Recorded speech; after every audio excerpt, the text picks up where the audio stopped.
years old and I have been climate striking outside the Scottish Parliament every Friday since the end of January, because I find it appalling that we could have reached such a level of catastrophe with over 200 species going extinct every day, over 1,000 times higher than what is thought to be natural, yet we're doing basically nothing to combat this crisis. We need people to listen and we need people to care, because otherwise we will not have a future.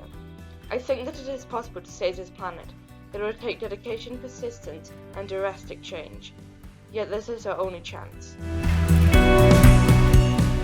Hi, my name is Holly Gillibrand and I'm a 13-year-old conservationist and environmental activist from Fort William. I have been school striking for the climate since the 11th of January because despite the Scottish Government's claims that we are a world leader for action on climate change, Scotland is not doing even nearly enough to limit climate and ecological breakdown. We need to act now.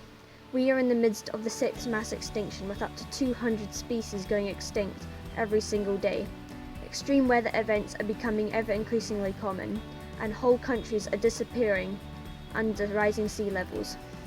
We certainly don't have 11 years to act, and we can't wait until young people my age grow up. We also need to remember the other side of the climate crisis. The ecological apocalypse is happening right in front of our eyes. I find that many people forget to talk about species extinctions or the destruction of ecosystems and natural balances, but these things are just as important. We can't focus on individual actions and single solutions. We need to see the bigger picture and act as if we were in an emergency. Thank you. Celeste Wallace, and today I'm going to answer one question about climate change and possibly might give you a few tips or ideas or statements about what I think about climate change. Okay, so the first question is, why is it important to do something about climate change now? I think it's really important because climate change has been going on for years, even maybe centuries, and that's a long time, so it needs to be stopped. And we've not done a big enough act yet to manage to stop it.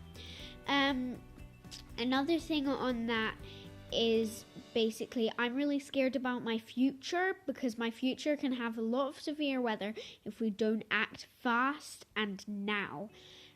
Also, scientists can't see the future. They always see behind, see the past and travel back in time because they found out the dinosaurs and that's all bones and everything, but they can't see the future, which is why it's up to us to create our future.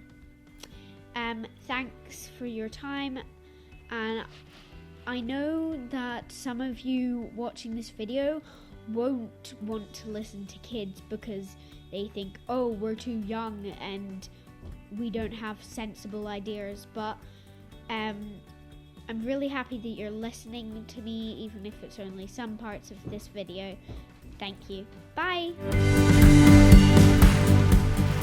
Hi, my name is Dr. Sam Gardner and I'm the Deputy Director of WWF Scotland. As you'll all be very aware, we are facing a climate emergency. This is the reality and the science spells it out ever so clearly.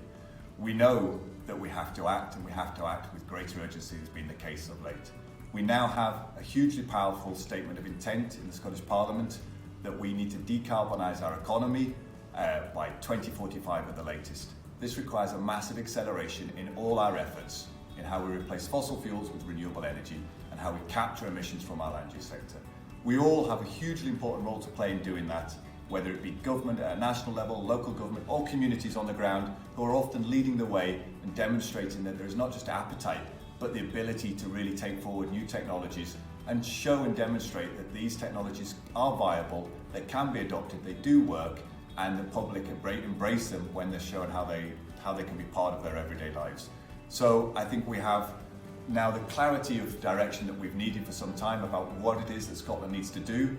We now need to really get behind that, and I hope that we see an accelerated support for community energy across Scotland, and so that we're able to really take people across Scotland with us as we decarbonise our economy and play our full part in preventing the very worst impacts of climate change.